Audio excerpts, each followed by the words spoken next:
Hello again everybody and welcome back to Fujit's Blitz, and today we're going to look at the top 5 military errors made by Hitler and the Germans that are considered as crazy decisions, but were actually rather rational. Now, it's easy for us with hindsight to label Hitler, the Nazis and Germany as egotistical megalomaniac crazy people who had really bizarre notions of everything, and a lot of their decisions were in fact mad, especially from a military point of view. But when you dig deeper, you will find that there is a lot of rationale and the decisions aren't as crazy as you think. So we're going to look at 5 decisions that are now considered as crazy and completely fruitless and lopsided, but were actually based on pure rational thought and, for all intents and purposes, based upon sound military judgment. So, starting us off at number 5, we have the Ardennes Offensive. Anybody who's watched the 1965 film The Battle of the Bulge could be forgiven for thinking that this German attack was an act of complete and utter folly.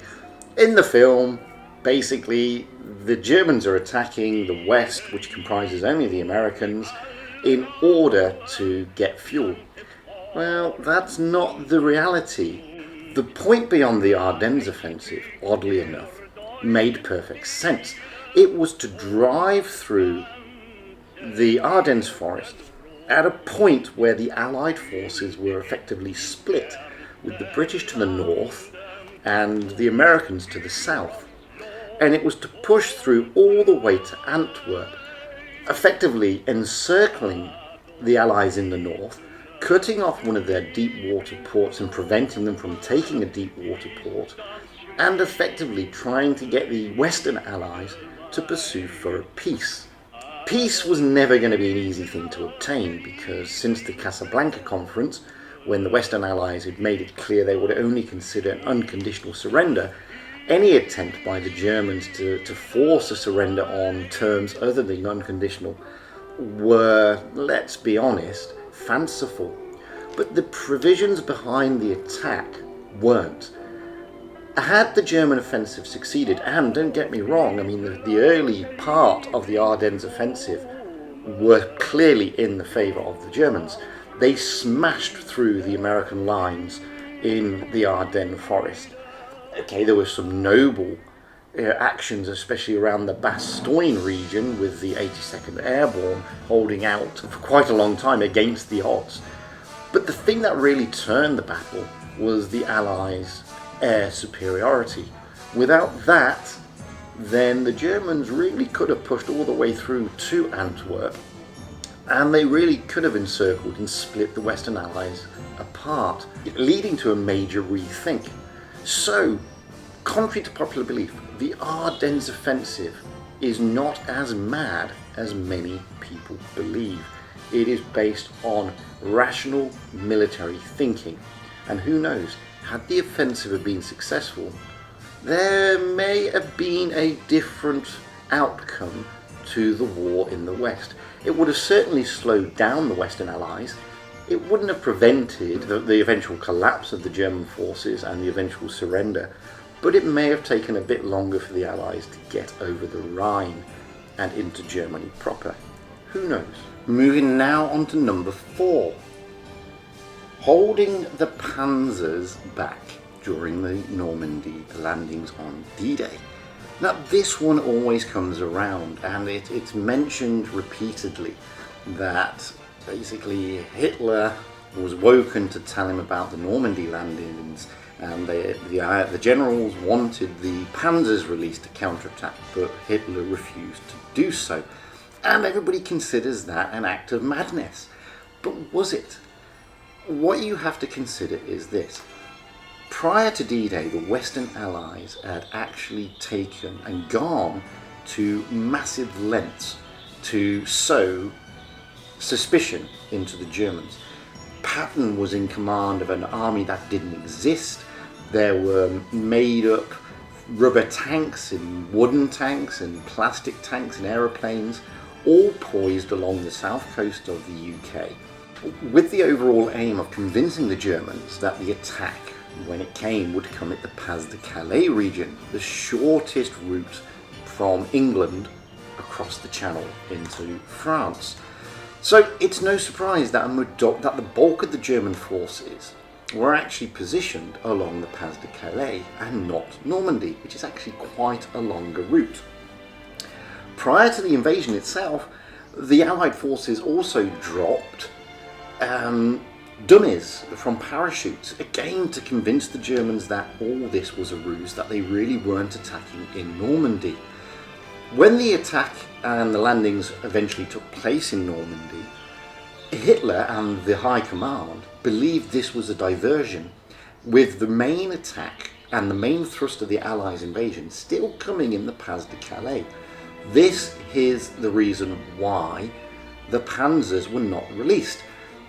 If they would have released the panzers to counter the landings in Normandy, which the Germans really did believe was a feint, that would have left them exposed in the Pas de Calais region, where they really believed the main attack was going to come. It wasn't until much later that they finally realised that the Normandy landings was the main attack, that the panzers were reorganised and brought down. And eventually they would see action in the breakout of Normandy, in what we call Operation Goodwood, whereby there was a lot of tank battles around the Villers-Bocage region, also known as the Falaise Gap.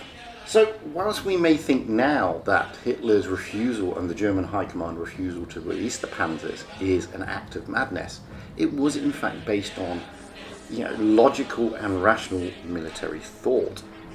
Moving now to number 3, which is one of the most famous battles of World War II, and that being the Battle of Stalingrad. This one's a bit more long-winded because it's basically everything to do with Stalingrad, from the push from Rostov across the steppe into Stalingrad, the splitting of the German forces on the approach to Stalingrad, where the panzers were removed from the 6th Army, and Hitler's and the High Command's refusal to withdraw from the Stalingrad pocket once the Russians had encircled them. All these things now are seen as an act of madness, that the Germans shouldn't have pushed so quickly into Stalingrad, that the Hitler should not have directed the panzers elsewhere in Stalingrad, and that they should have allowed the breakout. And it's great with hindsight to look back on these things and say, yes, that should not have happened. But the reality on the ground was something and somewhat different. Interestingly, Case Blue, as the operation was known, was assigned to Army Group South, quite a large army. And that comprised of the likes of the 4th Panzer Army, the 1st Panzer Army, and the 6th Army. And they were tasked into pushing down towards the Volga. En route from Rostov across the steppe, however, the German army experienced very little resistance. In fact, they really were able to push because the Russians were falling back. Up until this point in the war, the Russians had generally held their lines and fought a sort of a battle of attrition, but their tactics had changed, so they fell back into Stalingrad, which led the Germans into a semi-false sense of security. This allowed the German High Command, along with Hitler, to reassess the situation, and in doing so, they decided to split Army Group South into Army Group A and Army Group B, with Army Group A tasked with splitting away and pushing down to the Caucasus to take the oil fields, and Army Group B, comprising of the 6th Army and the 4th Panzer Army, to push onto Stalingrad and basically stick onto the Volga, with the 4th Panzer Army holding back in a sort of reserve at the outer fringes of Stalingrad. Both army groups had initially massive successes. Army Group A did in fact get down, not to the oil fields, but they did get into the Caucasus, and they did raise a flag on Mount Elbrus, the highest mountain in that side of Europe.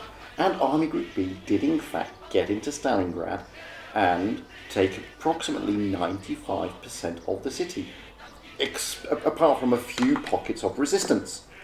In fact, Hitler gave a speech saying that, the Germans had got it, that was it, apart from a few bits and pieces here and there. and the Germans really did believe that they had captured Stalingrad. What they didn't know, however, was that over the Volga, on the other side, along a massive front, the Russians, under the command of the likes of Zhukov and Rokossovsky, were pulling together a massive army who were going to push not through the Volga and not into Stalingrad. The idea was to keep the troops under Chuikov, engaging the Germans in Stalingrad, while the Russian offensive or counteroffensive, Operation Uranus, was to be launched against the very weak flanks north and south of the German forces at their weakest points. This happened, and very quickly the Russians encircled the vast majority, well, the whole of the Sixth Army and a vast majority of the other armies involved in Army Group B, except the 4th Panzer Army. Now, this isn't the first time the Germans had been encircled. They'd been encircled before many times, and they'd managed to break out. And it was said at this stage by the likes of Göring that they could airlift the supplies into Stalingrad, and nobody thought anything of it. They all really thought it could be done. They also said that it's not a big deal, there's no need to break out. Once we've broken Stalingrad, we can send a relief column in, it's not a problem. And everybody really believed that the troops from the Sixth Army in Stalingrad were to be supplied effectively. Problem was, it was never going to happen. By the time they realised their mistake, they decided to try and send the 4th Panzer Army in to break into Stalingrad, create a corridor to allow the Sixth Army to escape. Hitler was a great believer that this would relieve the pressure and therefore stop the rot, so to speak. By the time all this was discovered that it was never going to happen, it was too late. But the fact of the matter is this: the Stalingrad offensive was not an act of folly or craziness. On the ground at the time, it didn't seem as bad as we now know it to be. Yes, Paulus could have broken out once he realised that the relief column was not coming in.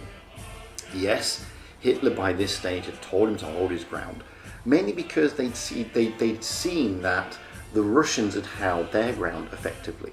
And he really believed that the 4th Panzer Army and the Luftwaffe were able to supply the Stalingrad front. Unfortunately, it was never to be.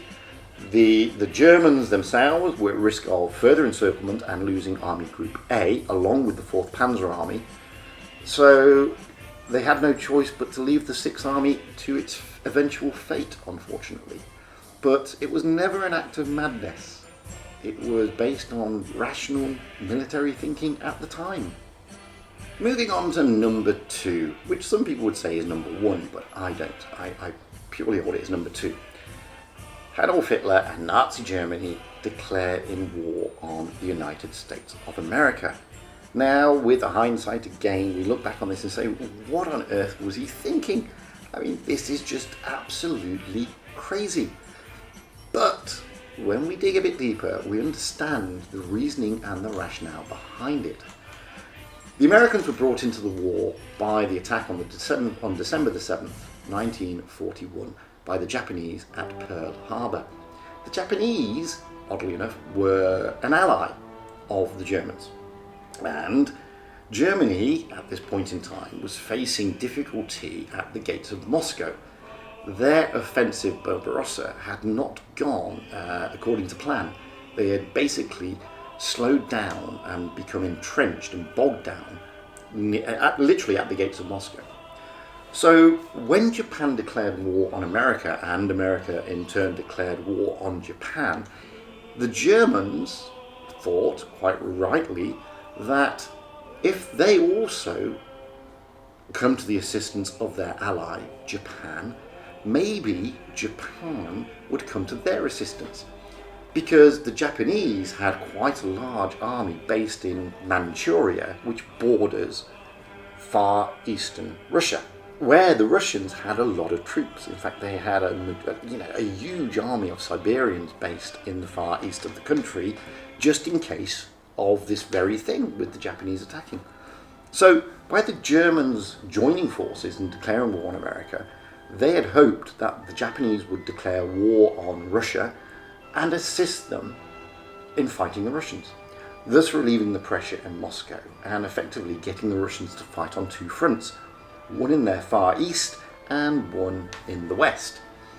Alas, however, the Japanese weren't playing the same game as the Germans, and they never declared war on Russia, and in fact, throughout the entire war, they never once declared any form of hostility against the Russians, eventually resulting in the Russians being able to release all their troops from their eastern frontier, bringing them into Moscow and repelling the German attack at the very gates.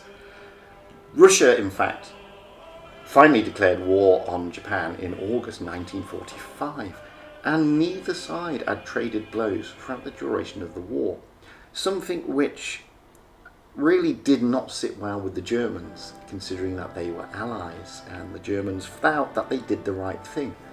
So whilst we now consider that the Germans and Hitler declaring war on America is an act of pure madness, the actual thinking behind it was purely politically and militarily rational.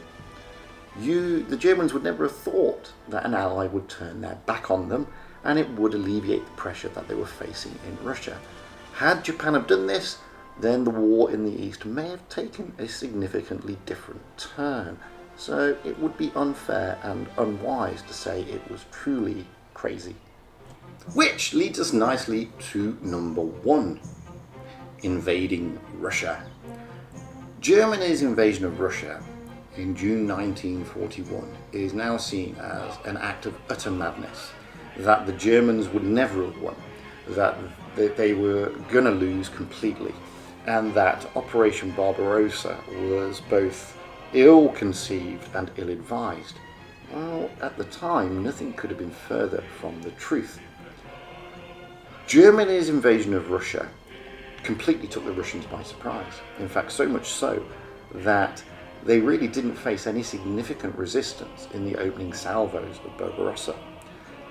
Stalin himself had convinced himself that Germany would never attack and had refused any Soviet firing back, funnily enough.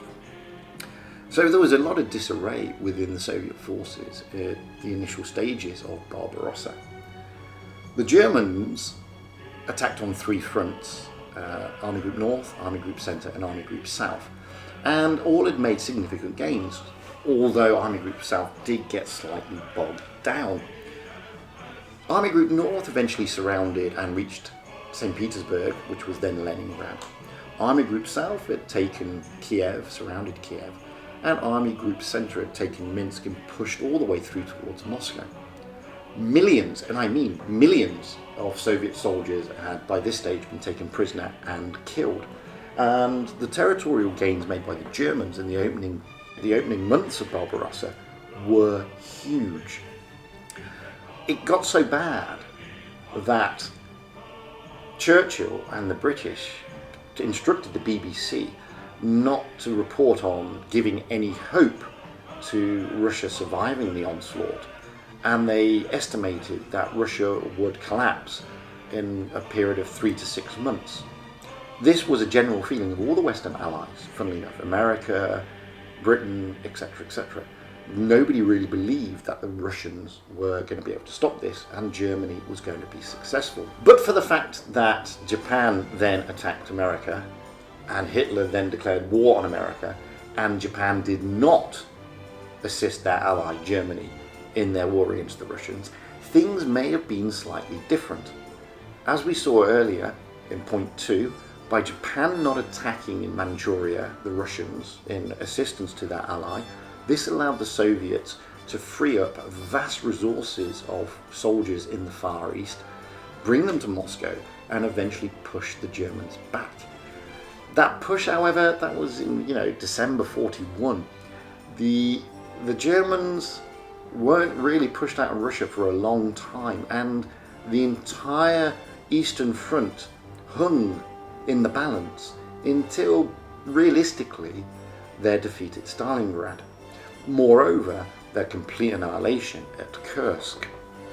So the invasion of Russia was not an act of madness. It was not as crazy as people think. The Germans really could have pulled it off, but for other factors. This is the problem though. You can't always rely on those other factors kicking in.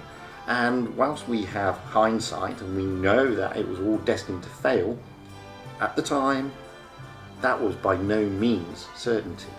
I've been fooded.